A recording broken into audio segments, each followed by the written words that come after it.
Passing Kroasia bagus di awal. Tapi Argentina mainnya bagus ya kali ini. Bukan Argentina menurut gue yang bagus. Ya. Messi mainnya bagus. Ya.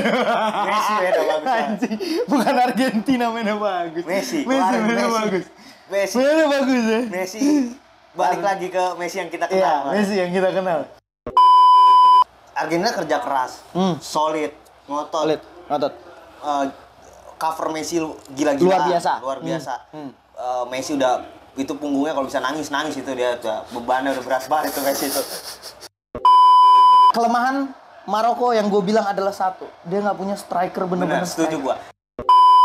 Itu murni karena kerja keras Mbappe, iya, luar biasa. Mbappe. Gila ya Mbappe ya? Gila tuh orang. Dari kiri, sat, lewatin 3-4 pemain dulu. Iya. Kau buat aku bertanya.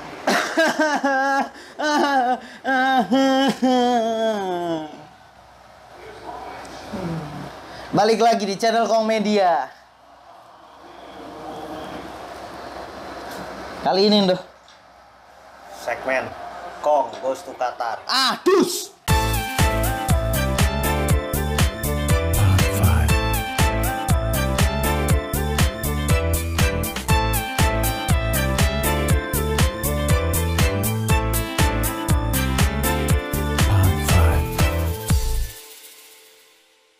Ntar dulu.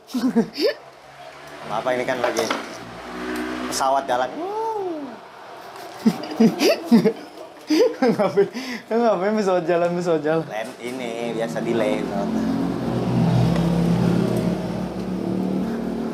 If you wonder ever hear this song. Kali ini produsernya Bos Danis. Ya, ada Bos Danis sekarang. Dia lagi nggak pergi sama Maca. Ya biasanya tuh di 4Q loh. Di 4 sama si Abi. Abi siapa? Itu. Oh, yang itu. Abi 4. Yang berkaos putih yang mana? Iya, berkaos putih nih. Kan. Kali ini doh. Setelah habis nobar di 4, gue pulang. Gue ngantuk banget, gue ngantuk banget, parah itu. Kali ini kita bahas tuh. Ntar dulu nih, kita bahas Kroasia dulu. Kroasia, Argentina. Di semifinal, Kroasia dan Argentina. 2-0. Meyakinkan. Messi spesialis penalti. Yes.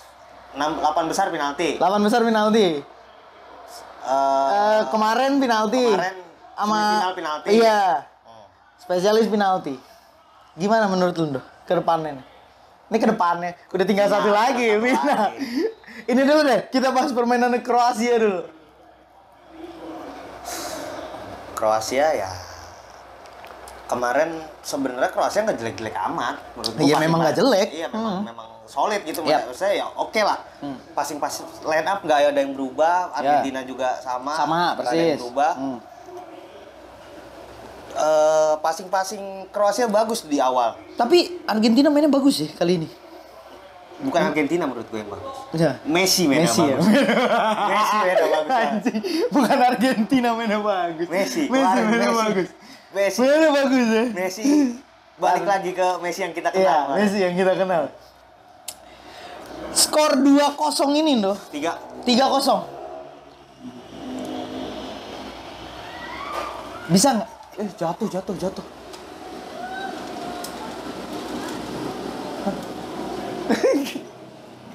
Ada orang kecelakaan dia tonton. Jatuh beneran dia. Kagak ditabrak. Oh ditabrak. Di sini anjing sepi banget jalanan, gede banget. Mana sih? Ini gede banget nih. Nabrak begitu. Itu kenapa sih dia bisa nabrak? Ini jalannya segede gini ya? Iya ya, jalan gede banget. Oh, Bang. Mas, jalannya gede kok. Itu mas-mas yang nabrak. Mas nabrak. Jadi Mbaknya muncul di belakang mobil. Nah, kaget gitu. Jadi tuh. Iklan tadi. Iklan tadi, Mbak iklan. Ini skor meyakinkan ini bisa nggak jadi modal di final nanti nih? Argentina ketemu Prancis nih. Bagaimana? Ngelihat Argentina nih. Argentina kerja keras, solid, ngotot. Cover Messi gila-gila. Luar biasa. Messi udah itu punggungnya kalau bisa nangis itu dia udah bebannya udah berat banget itu Messi itu. Messi masih nge-carry Argentina. Masih Messi. Walaupun Julian Alvarez Ya. yang cetak gol lah. Tapi kan ya kalau kita lihat itu semua Messi lah. Messi, kerja kerasnya Messi ya. Kerja keras Messi. Apalagi gol terakhir yang dia ngayam-ngayamin Guardiola Iya. tuh. Harganya langsung itu pemain lagi panas buat di bursa transfer tuh Iya. Guardiola tuh lagi inceran banyak tim ya kan, cuma dia digituin sama Messi ya kualitas jam terbang membuktikan di situ ya. Sebenarnya tapi nggak kalah telak kan? Enggak. Secara permainan sih nggak kalah telak ya menurut gua, kayak passing pendeknya Kroasia tuh bagus loh sebelum ketinggalan 2-0 ya, karena setelah ketinggalan 2-0 Kroasia mulai panik. Apalagi gol keduanya karena setup gagal Kroasia dari corner kepentok, langsung counter satu orang kan, Julian Alvarez soloran itu ya kan. Iya, benar. Mulai kalut tuh. Tapi kalau secara overall sih passing pendek, penguasaan bola Kroasia nggak kalah menurut gua ya. Emang ketika Messi udah on fire menurut gua cuma Argentina lebih pantas ya. Iya, cuma doa yang bisa berhentiin. Beda sama Cerny, nggak on fire nih. Caber kan sama Messi juga umuran. Maksudnya Messi tuh 35. Messi 35. 36. Caber 37. 38 gitu ya kan. Emang 37? 38, beda 4 tahun agak. Kayak 37 dah. Seangkatan sama Giroud kan, Cer? Kayaknya dah. Oh, lebih tua. Di bawah Modric sama. sedikit dia. Modric kan 40, Caber 38 sih kan. Modric masih bagus mainnya. Iya, Modric masih bagus. Cer. Ya kalau man of the match dari tim yang kalah menurut gue ya Modric dan Kovacic sih dua itu. Ya Modric tetap masih Modric lah ya. Punggungnya Kroasia Modric. Ya walaupun terakhir ini Modric, gue rasanya Piala Dunia terakhir lah udah cukup lah buat Modric. Regenerasi agak susah ya Kroasia. Karena kalau misalnya Modric terus regenerasinya terhambat 3 Piala Dunia tuh berarti kan terhambat 12 tahun lumayan juga berarti. Nyari ganti Modric jadi terlalu bertumbuh sama Modric agak negatif juga jadinya. Argentina berarti pantas nih. Ya Argentina layak lah. Layak banget lah ya. Layak banget lah untuk kita dari game semifinal. Walaupun permainan secara overall sih nggak kalah Kroasia, tapi kalah, ya. menurut gue skor 3-0 udah membuktikan kalau mereka layak ke final. Layak ke final. Partai selanjutnya nih tuh. Ini seru banget. Nggak ada adu penalti di partai semifinal, ya kan? Maroko sama Prancis. Ini Maroko gagal membuat kejutan untuk dunia. Untuk ketiga kalinya. Ya itu yang gue juga berharap banyak sih sebenarnya Maroko. Walaupun gue tahu sih kayak ya kalau misalnya Maroko menang ya keajaiban sebenarnya, walaupun mungkin sangat mungkin kalau dari permainan Prancis dikurung lah. Iya. Nih, gue karena gue ngantuk kan gue nonton ini aneh pertandingan ulangnya kan. Si kelemahan Maroko yang gue bilang adalah satu, dia nggak punya striker bener-bener. Setuju gue. Dia nggak punya goal getter yang sepertiga peluang bisa jadi gol. Bisa, iya. Dan peluang Maroko nggak sedikit. Nggak sedikit. Hamdalah yang dia baru masuk ngerangsek ke tengah. Yang tiang ya? Yang bukan. Akhirnya bolanya ke pental. Iya, yang terus yang tiang yang salto. Iya, ya, tiang. Itu yang salto. Ya, Ribona. Terus juga si yang di Inian Konate. Iya. Yang nyaris banget. Yang harusnya syuting di delay sedikit. Dia, ya. Itu yang gue rasa Maroko nggak punya. Minusnya di situ doang. Secara permainan nggak kalah. Nggak kalah sama sekali. Maroko menurut gue nggak kalah sama sekali. Dan golnya Prancis yang kedua ya, itu murni karena kerja keras Mbappe. Iya, luar biasa. Mbappe. Gila ya Mbappe ya. Gila tuh orang. Dari kiri, sat. Lewatin 3-4 pemain dulu. Iya. Finishing siapa lah itu? Pemain baru ya. Iya, pemain masih bocah. Yang Kuku itu. Iya. Kuku kan cedera. Masih bocah itu. Menurut gue kesalahan Maroko adalah pelatihnya kalah sewor dengan Didier Deschamps. Kalah sewor? Karena Maroko selalu bermain 4-3-3 dari awal. Ya. Kemarin karena mungkin pelatihnya ya minim pengalaman di Piala Dunia kan, lawannya Deschamps yang udah juara main 5 back. Iya. Kemarin Maroko biasanya main 4 back 4-3-3. Kemarin gue lihat kenapa Maroko main 5-4-1 lah. Jatuhnya 5-4-1 itu. Kenapa main 5-4-1 ya kan? Main 5-4-1 digoreng dapat gol tapi keluar loh itu. Maroko tuh bener-bener keluar loh. Maroko babak kedua si Amrabat naik. Amrabat menurut gua harga jualnya akan melambung. Harus ya bisa di atas 100 ya menurut gua. menurut gua mungkin pantasnya. Mungkin karena dia baru dan bukan orang Inggris. Di atas gocap mah easy lah. Ya harusnya ya. Harusnya dengan tapi kalau value-nya menurut gua di atas 100 sih. Dengan usia dia yang matang Iya.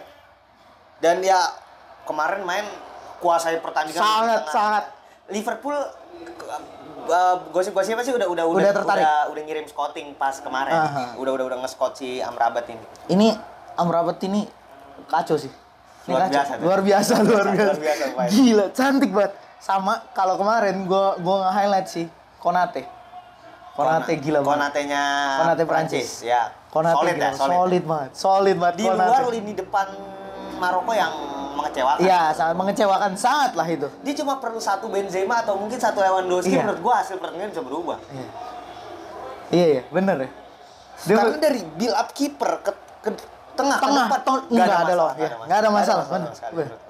Hakimi bagus, Ziyech-nya bagus, gila itu. Wah, luar biasa. Itu makanya sih kalau gue ngerasa kurangnya di situ. Makanya ketika lu bermain dengan tim yang sejajar, tinggal di mana ujung tombak lu yang menentukan kan. Karena menurut gua rotasi itu penting. Rotasi itu sangat penting, tapi kalau yang rotasinya kualitasnya sama dengan yang utama. Sementara kualitas utama Maroko aja strikernya kurang, diganti sama nomor 9. Dan ternyata mengecewakan juga. Banyak lu peluangnya nomor 9. Banget. Itu banyak banget. Tapi ya balik lagi pada akhirnya ketika lu nggak punya predator di kotak penalti ya nothing. Iya. Serangan lu masih bagus bener. Ya lu lihat Prancis nggak banyak set play, nggak banyak serangan, nunggu lebih banyak, abis dapat 1 gol lebih banyak nunggu, sabar. Tapi karena dia punya Mbappe, menurut gua ya semua teratasi itu. Ketika deadlock, dia punya pemain yang bisa ngeluatin 3-4-5 pemain gitu. Sementara Maroko yang bener-bener kolektif tim, ketika lawannya dengan sangat solid juga, akhirnya yang menentukan skill individu menurut gua. Dan skill individu Prancis harus diakui di atas Maroko gitu. Iya, tapi secara teamwork kan sebenarnya 11-12 lah ya. Sama-sama solid. Iya, sama-sama solid. Kemarin Portugal murni kalah solid ya kan. Karena Portugal individualis. Sementara Prancis yang punya kemampuan di segala lini yang oke, ketemu Maroko juga yang permainan timnya oke, tinggal skill individunya gimana nih. Hakimi oke, Ziyech oke, Amrabat oke. Tapi ya balik lagi lu nggak punya striker yang bisa cetak gol, ya lu nggak bisa cetak gol. Nggak bisa cetak gol. Itu sulitnya. Maroko dan pelatihnya. Kenapa? Jadi babak kedua itu kan dia ganti 4-3-3 kan. Akhirnya back tengah ditarik, masuk gelandang 4-3-3 lagi. Kenapa nggak dari awal main 4-3? Buktinya nguasain kok. Di babak kedua kan Maroko bener-bener ngunci. Maroko kaget aja sebenarnya gol cepatnya dari Theo. Kaget. Itu gol Theo juga. Gua rasa Theo juga kaget. Bola nemu nih gua. Datang ke gua nih. Theo juga kaget terus masuk. Dan Maroko agak kalut tuh. Sampai nyari form mungkin agak lama 20-30 menit. Masuk babak 2 4-3-3 lagi, mungkin setup pulang dan nggak beruntung aja nggak dapet gol. Ya karena itu miskin di lini depan. Lini depannya masalahnya cuma finisher. Iya, finisher Dan Maroko. Itu yang jadi permasalahan rata-rata tim di luar Eropa tim di luar Eropa dan Amerika Latin ya menurut Afrika dan Senegal Asia aja tuh Senegal, Jepang. Itu yang kurang tuh Korea. Walaupun Korea ada yang misalnya kan dia bukan striker, dia winger kan. Itu kurang. Dia striker yang haus gol ya. Striker yang di kotak penalti nggak banyak gerak, tapi dia tahu nih positioning. Benzema Lewandowski ya. Jadi nggak punya speed yang kenceng banget, dia nggak punya apa, sekali megang bola tapi gol ya. Tapi dia tahu golnya kemana dan bisa cetak gol itu. Haaland kayak gitu ya. Yang tahu posisi, padahal badannya gede banget. Menurut gue yang paling penting dari striker adalah positioning. Iya. Lu shooting lu nggak kurang bagus, kontrol kurang bagus, tapi kalau positioning lu sempurna, menurut gue ya akhirnya kayak Inzaghi aja. Iya benar. Ya Haaland badan segede gitu bisa nggak ke cover sama orang. Iya, Haaland positioningnya dia bisa ngelihat lingkup lapangan cukup luas gitu, dan striker perlu itu nggak bukan yang kayak striker Maroko yang dia ketika waktunya ngoper dia syuting, ketika waktunya syuting dia tahan bolanya, dan ya striker nggak bisa nunggu kayak gitu, dia harus punya pemikiran 1-2 detik lebih cepat daripada back untuk menang gitu. Ya contoh paling mudah ya Lewandowski dan Benzema sekarang. Untuk sekarang ini. Sekarang usia udah di atas 3-3-an, 35. Udah matang banget lah. Kalau menurut lu, Ndo, berarti Prancis layak banget menang. Prancis layak menang. Bisa back to back nggak? Namanya final kemungkinan gue pasti ini mental yang berbicara. Dan menurut gue namanya final apapun, walaupun kita prediksi tetap, tapi menurut gue apapun bisa terjadi gitu di final. Dan gue sih pengennya ya, subjektif gue pengen Messi yang angkat piala. Karena menurut gue udahlah akhiri era ini dengan pemain terbaik tanpa perdebatan lah. Udah kayak 2000-an Lionel Messi. Iya, kan?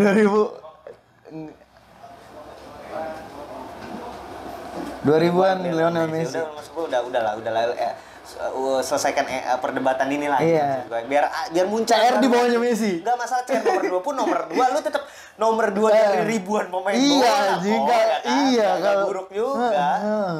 Bener. Ya angkatan dia siapa yang barengan awal-awal? Banyak kan era muncul dia tuh Ronaldo, Messi, Robinho sempat, Robinho terus mungkin Zlatan di atas sedikit. Iya, Neymar di bawah sedikit. Tapi ya nggak ada yang bisa menggantikan mereka berdua. Mereka berdua tuh tetap yang terbaik lah. Top of the top gitu kan. Iya.